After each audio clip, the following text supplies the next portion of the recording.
Hola, ¿qué tal? El día de hoy vamos a desarrollar las preguntas del examen de admisión del Centro PRE de la Universidad Nacional Mayor de San Marcos 2025, tomado el día de hoy, 16 de febrero del 2025. Comenzamos. Vamos a centrarnos en las preguntas de historia del Perú. Para ello, la primera pregunta. Dice así. Según Luis Lumbreras, desde el Gran Templo de Chavín de Huántar y sobre todo entre los años 1000 y 800 a.C., un estilo artístico conocido por los arqueólogos como Chavín se difundió por la mayor parte de los Andes centrales, es decir, que en el formativo medio se consolidó el gobierno de la élite sacerdotal de los templos de Chavín de Huántar, basado en una economía agrícola altamente productiva, con desarrollos tecnológicos en hidráulica, arquitectura, cerámica, metalurgia, entre otros.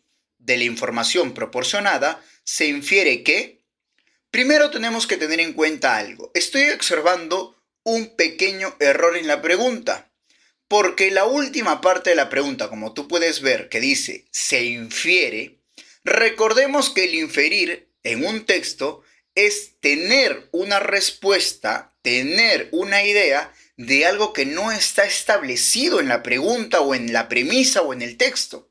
Sin embargo, acá en el texto ya se encuentra la premisa, ya se encuentra la idea y por ende la respuesta también ya está.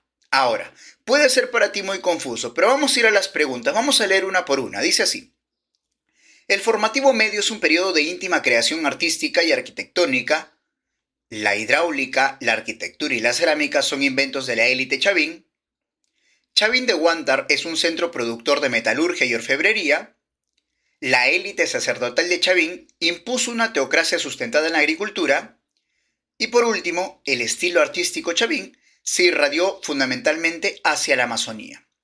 La respuesta acá vendría a ser directamente la D, ¿no? ¿Qué dice la D? La élite sacerdotal de Chavín impuso una teocracia sustentada en la agricultura. ¿Por qué? Retrocedamos nuevamente a la pregunta. Nos está hablando acerca del formativo medio, nos está hablando acerca de Chavín de Huántar, sí, pero nos habla específicamente que se va a consolidar, ¿qué cosa? El gobierno de la élite sacerdotal. Y este gobierno se consolida basándose en una economía agrícola altamente productiva, con desarrollos tecnológicos en hidráulica. Entonces, de esta premisa, de esta pregunta, podemos inferir ¿qué cosa? Que la élite sacerdotal de Chavín impuso una teocracia sustentada en la agricultura. Para esto tenemos que recordar lo siguiente. Chavín, primera cultura panperuana, cultura síntesis, cultura madre, según Julio César Tello, ¿no? Pero ¿cuál es el punto principal acá? Recordemos que Chavín va a tener un desarrollo exponencial respecto a la agricultura gracias a los sacerdotes, que tienen conocimientos astronómicos. Y esto va a hacer que la mayoría de las distintas civilizaciones que están alrededor van a querer también este conocimiento que está siendo atribuido por los sacerdotes, como la adivinanza, el oráculo, etcétera, etcétera. Entonces, la mayoría de las culturas, o de las civilizaciones, perdón, van a empezar a dar reverencias, a rendir pleitesía y a llevar cultivos hasta la zona de Chavín de Huántar, ¿no? El templo viejo se va a convertir en un centro de acopio también. Y esto de acá va a ser todo gracias a los conocimientos de los sacerdotes. Entonces, ¿quiénes van a gobernar acá? Los sacerdotes. Por eso se llama gobierno teocrático. Ahora, ellos no es que gobiernen por obra y gracia de Dios, porque Dios les ha dicho, no, sino que gracias a los conocimientos astronómicos que ellos manejan, pueden también ver todo el desarrollo de la agricultura. Ver en qué tiempo se cosecha, en qué tiempo se siembra, en qué tiempo hay sequía.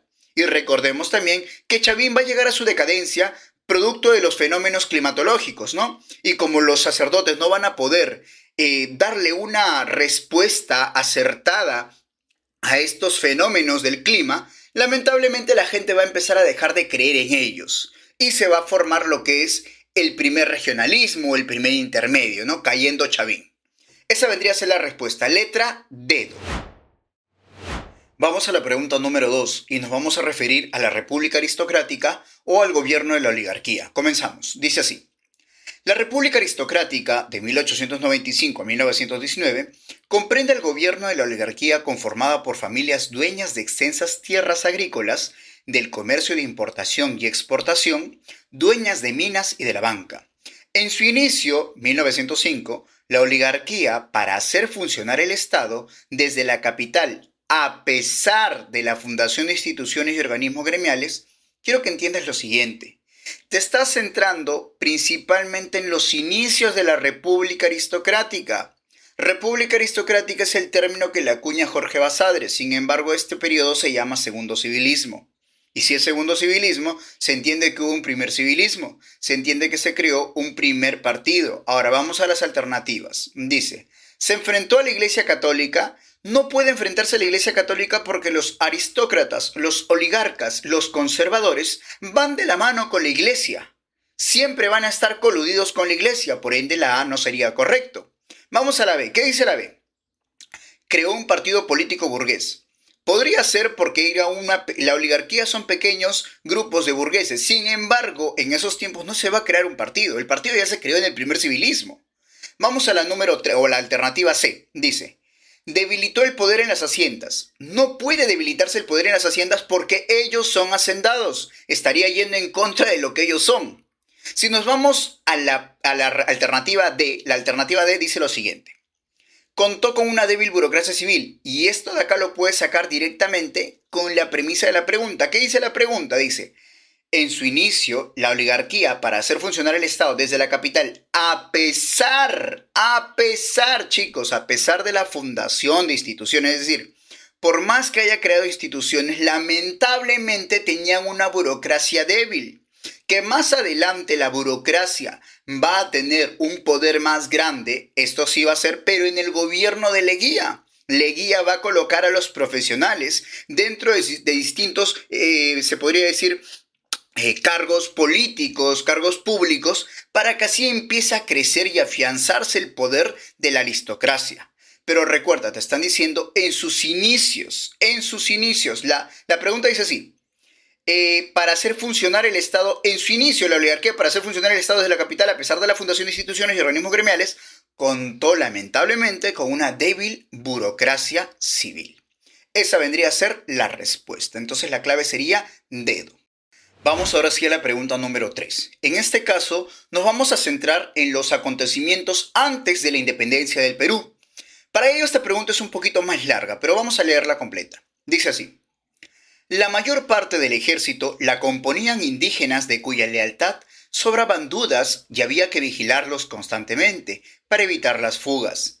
Entre los oficiales había muchos hombres de ideas liberales que comenzaron a cavilar acerca de la justeza de su acción en América, afirman los historiadores Contreras y Cueto con respecto al ejército realista, a lo que añaden datos como la deserción del batallón Numancia en diciembre de 1820, que pasó a las filas de los patriotas, instigado por sus propios oficiales, así como la entrega, asimismo a los patriotas, del fuerte del Real Felipe en el Callao. Tal situación indicaba que estos acontecimientos, además de su efecto militar, tendrían un hondo impacto psicológico debido a... Chicos, tenemos que recordar lo siguiente. Cuando se van a dar las batallas en contra del yugo que teníamos por parte de España, los ejércitos que se encontraban acá en América no eran ejércitos netamente españoles, eran ejércitos americanos, ejércitos de criollos. Por ejemplo, el batallón Numancia estaba compuesto por Castilla, por Salaverry, ¿no? Por Gamarra. Y estos de acá con el tiempo van a cambiarse de bando para el bando de los patriotas porque sabían que se quería establecer un sistema monárquico por parte de San Martín y que iba a respetar a la aristocracia y que iba incluso a defender a los que habían tenido acciones militares en su momento, que ellos eran los militares. Ahora también recordemos que habían indígenas que estaban apoyando en su momento a los patriotas, como también habían indígenas que estaban apoyando a los españoles. No había un sentimiento claro de identidad nacional. Y si nos vamos a las alternativas, quiero que te vayas directamente a la alternativa C. Dice así, la falta de integración ideológica nacional e incluso étnica del Ejército Nacional. Recordemos ahora la premisa, la pregunta dice así. Tal situación indicaba que estos acontecimientos, además de su efecto militar, tendrían un hondo impacto psicológico debido a la falta de integración ideológica, nacional e incluso étnica del ejército colonial. En pocas palabras, como la mayoría no sabía qué hacer, si irse para un bando o irse para otro, el ejército del batallón de Numancia terminó yéndose para nuestro bando, para el bando patriota. Y esto hizo que también algunos indígenas no sepan a dónde ir. Ahora, no le puedes echar la culpa al indígena de que era un traidor o algo así, porque recordemos que el contexto era otro. Y para eso ya tendríamos que profundizarlo en otro video. Entonces la respuesta en esta pregunta vendría a ser la C. Vamos a la siguiente pregunta. Nos están hablando acerca de las Cortes de Cádiz. Para esto debemos recordar el episodio donde Napoleón Bonaparte va a invadir España luego de haber invadido Portugal. Vamos a la pregunta, dice así. La vigencia de la Constitución de Cádiz en el virreinato peruano significó la transformación del régimen político monárquico bajo la influencia del liberalismo. Esto significó la vigencia de nuevos derechos y la limitación del poder político del rey. Respecto a lo afirmado, señala el valor de verdad o falsedad de los siguientes enunciados. Tenemos que recordar lo siguiente. Las Cortes de Cádiz y la Constitución de Cádiz, mejor dicho, de 1812, lo que va a hacer es promulgar derechos en favor de los criollos, ¿ya? Para que tenga una igualdad con los peninsulares. Recordemos que en el Virreinato del Perú existían la República de Españoles y la República de Indios. Y en la República de Españoles tenemos a los españoles peninsulares o chapetones y a los criollos. Y los criollos eran mal vistos. Eran españoles nacidos en América, ¿no? Que no tenían cargos, que tenían que comprar los cargos, etcétera, etcétera. Entonces, cuando ellos ven que España está siendo sometida por Francia, ellos van a ser, se podría decir, conmovidos, manipulados por esta constitución que le va a otorgar derechos. Ahora, si vemos las alternativas, vamos con la primera. Dice así, la abolición de la esclavitud de los afroamericanos. Eso es falso, porque no se va a abolir la esclavitud de los afroamericanos. Y si la primera es falsa, vamos a ver las alternativas. Descartamos la C, la D y la E, porque estas tres últimas nos están diciendo que son verdaderas la primera, cosa que no es así. Ahora, quiero que te vayas directamente a la última parte. La última alternativa o la última premisa dice así, la legalización del reparto de mercaderías. Para esto tienes que entender lo siguiente, esto ya se había abolido, sin embargo van a suprimir nuevamente el reparto mercantil, ¿no? Lo que van a hacer es como que asegurarse de que ya no va a existir el reparto mercantil nuevamente. Entonces, la cuarta también debería ser falso. Si nos vamos a la segunda y a la tercera, dice así, un parlamento con representantes de toda la monarquía y derecho a elegir diputados para las Cortes.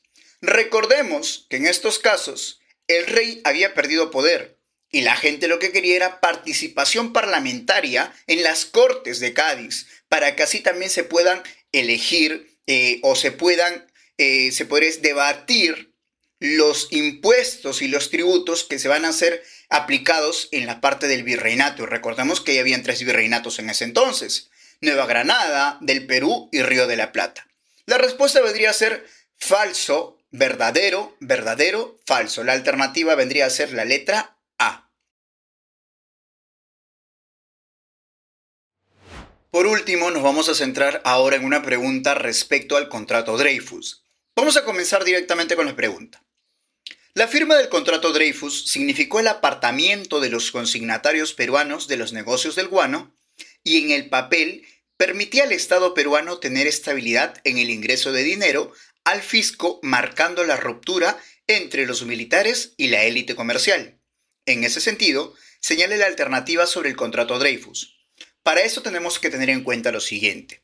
El contrato Dreyfus lo que va a hacer es apartar a todos los consignatarios y se va a empezar a vender ahora a una empresa de un origen francés. Ahora, si te estoy diciendo francés, vamos a las alternativas. ¿Inició la dependencia hacia el crédito norteamericano? No es al crédito norteamericano porque recuerda que Dreyfus es francés. Vamos a la B. ¿Independizó el ingreso fiscal de la renta salitrera? No puede ser el ingreso de la renta salitrera, etcétera, etcétera. ¿Por qué? Porque no estamos hablando del salitre. El contrato Dreyfus es respecto al guano como tal. Ahora, seguimos. La C. Liberó la hacienda pública de los agiotistas. Quiero que entiendas algo. ¿Qué cosa es un agiotista? Agiotista es aquella persona que va a abusar de las transacciones que va a realizar, ¿ya? Es un consignatario como tal. Y va a empezar también a dar créditos, a dar préstamos sin un papeleo de por medio, sin una previa verificación de tus ingresos, ¿no? Es como hoy en día los gota a gota que te dan dinero, ¿no? Y luego te empiezan a cobrar demasiado. Entonces, estos de acá eran los conocidos consignatarios. Ahora, si te estoy diciendo que el contrato Dreyfus elimina a los consignatarios, porque acá la alternativa que dice, liberó la hacienda pública de los agiotistas, liberas ya la parte de la economía que está controlada por los consignatarios. La respuesta vendría a ser la C. En esta pregunta quizá de repente podrías haber dudado. ¿Por qué? Porque no sabes el término agiotista, pero también es necesario tener un conocimiento del léxico un poquito más amplio y para ello es mejor leer. Entonces con esto hemos terminado las preguntas de historia del Perú. Espero que alguna de ellas hayas podido contestarlas bien o, en el mejor de los casos, todas. Y ya sabes, si te gustó este video, comparte, suscríbete al canal porque vamos a seguir subiendo más videos relacionados a temas de historia del Perú e historia universal. Resolviendo exámenes de admisión también, nos falta la parte de historia universal. Ya sabes, comparte este video para más compañeros, más amigos que quieran postular a alguna universidad y también deja tu like. Comenta por si de repente quieres algún tema en específico. Eso sería todo, cuídate bastante.